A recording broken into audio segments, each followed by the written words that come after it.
Bonjour, bien-aimés dans le Seigneur. Que la grâce et la paix du Seigneur soient ton partage en ce jour glorieux. Ce matin, je voudrais te dire, lève-toi et dis gloire à Jésus, parce que tu es compté parmi les vivants. La Bible dit que les vivants louent l'Éternel, que les vivants louent l'Éternel. Cesse de te plaindre. C'est vrai que peut-être ce matin, tu t'es levé avec des courbatures. Ne dis pas, oh vraiment, aujourd'hui c'est un jour. Dis, Seigneur, je te dis merci.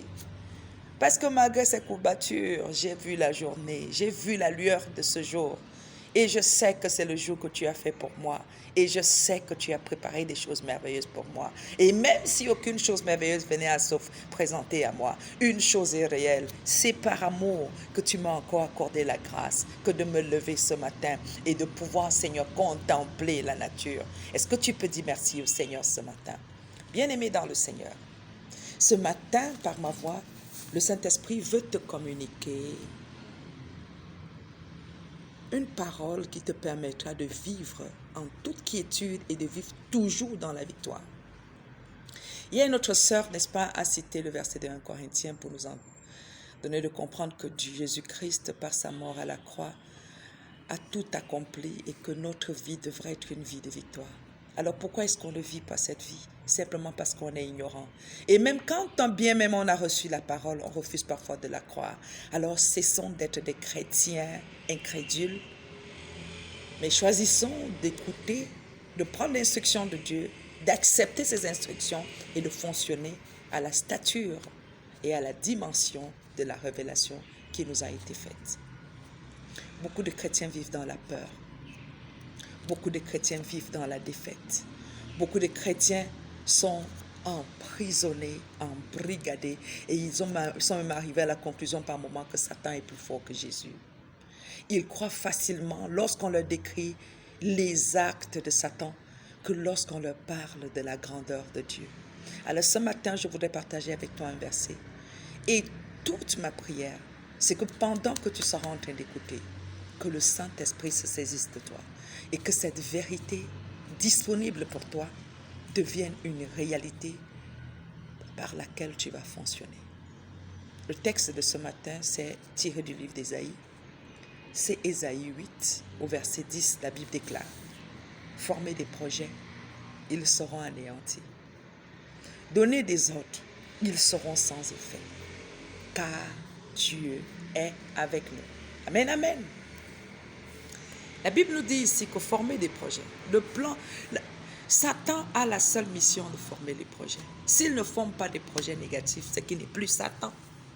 Alors cesse de commencer à t'inquiéter. Oh, qui a fait quoi contre moi cette nuit? Oh, qui est en train... Parce qu'il y a des gens qui vivent seulement pour se renseigner, pour savoir qui a encore comploté contre eux. Jésus te rappelle ce matin que Satan fera toujours des projets. Il dit, mais s'il forme des projets, ces projets seront anéantis. Il dit, formez des projets. Il les encourage même à se mettre au travail. Il ne dit pas à Satan, non, ne fais rien. Il dit, Satan, forme des projets. Donne des ordres. Mais ce qui se passe, c'est que toutes ces choses-là seront inutiles parce que je suis avec eux. Alors, si dans l'ancienne gloire, le prophète Ésaïe pouvait déjà dire que parce que l'Éternel est avec lui, les projets ne pourront pas être anéantis. Tous les décrets qui sont arrêtés ne pourront pas trouver, n'est-ce pas, d'accomplissement. À plus forte raison, toi, qui es né de Dieu, où Dieu n'est pas seulement avec, mais Dieu vit en toi. À l'époque, Dieu marchait avec le peuple. Et pour le trouver, il fallait aller au temple. Mais aujourd'hui, Dieu a fait de toi son temple. À l'instant où tu acceptes Jésus, le Saint-Esprit habite en toi. Il dit dans le livre de Jean 14 au verset 17 qu'il va demeurer, il va rester avec toi. Il est en toi. Alors à partir de maintenant, n'oublie pas que le Saint-Esprit est en toi. Et la Bible nous enseigne que celui qui est en toi dans 1 Jean 4 verset 4 est plus fort que Satan qui est dans le monde. Conséquence, si Satan forme des projets, cela n'aura pas lieu. S'il donne des ordres, rien ne s'accomplira. Parce que cette fois-ci, l'Éternel n'est pas seulement avec toi, mais il est en toi, il vit en toi et tu es la représentation de ce qu'il est sur la terre. Amen, amen. Est-ce que tu peux cesser de vivre dans la peur et de te lever le matin ou de te mettre à adorer le Seigneur? Oh Jésus, je te glorifie parce que tu es Dieu. Tu commences à dire, je lis tout esprit méchant qui se sont dressés contre moi. Je me dresse, je les saccage. Est-ce que tu peux cesser de te comporter comme ça? Cesse de croire en Satan. Crois en Dieu. La Bible dit que celui qui est en toi est fort.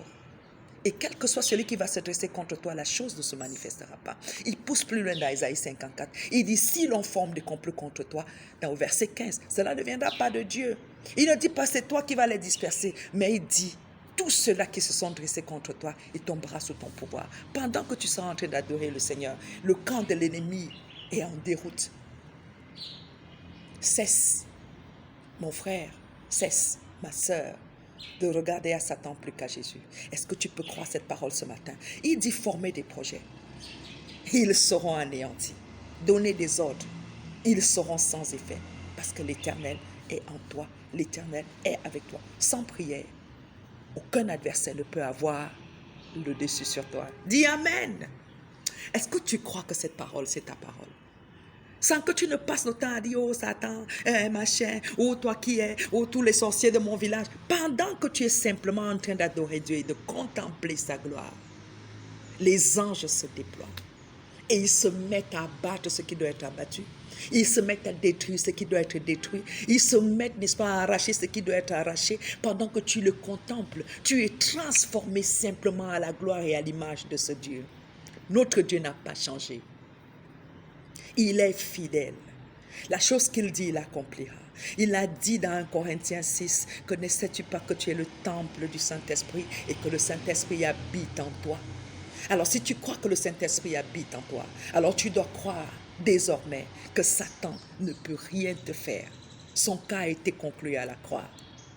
La Bible dit dans Colossiens 2, verset 15, qu'il a été offert publiquement en spectacle. Il a été dépouillé et il a été offert en spectacle. Alors cesse de lui donner des attributs dont lui-même il sait qu'il n'est pas capable de pouvoir agir. Est-ce que tu te rends compte que quelqu'un est en train de comploter? Dis Satan, je sais que toi-même tu sais que tout ce que tu es en train de faire, tu ne peux pas avoir raison. Parce que la Bible m'enseigne que si tu formes des projets, ils seront sans effet. Et si tu donnes des ordres, ils ne s'accompliront pas. Alors cesse de perdre le temps. Et au lieu de passer toute la journée à te mettre, à prendre des journées de jeûne pour te dresser contre ceux qui t'attaquent dans les villages ou bien dans les villes ou dans tes lieux de service, tu marches seulement avec la vérité de cette parole. Quel que soit ce qui se passe, tu dis mon Dieu est fidèle. De la même façon qu'il a dit dans Isaïe 53, que les eaux ne vont plus jamais submerger la terre et que jamais il n'y a plus jamais eu de déluge. De la même façon qu'il a dit que l'ennemi ne me surprendra pas. Je sais que personne ne peut me surprendre. De la même façon qu'il a dit, former des projets, ils seront anéantis. Quel que soit le projet est anéanti. Bien-aimé dans le Seigneur, passe le temps dans l'adoration. Passe le temps dans la présence de Dieu. Passe le temps dans la lecture de ta parole.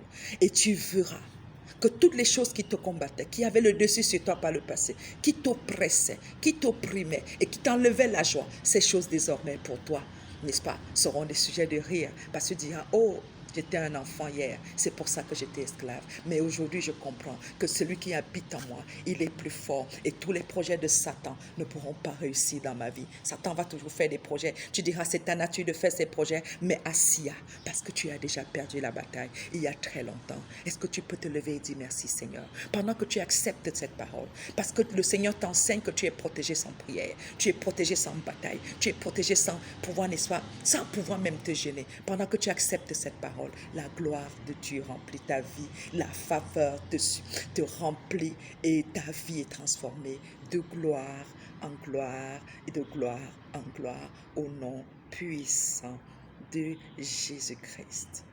Amen.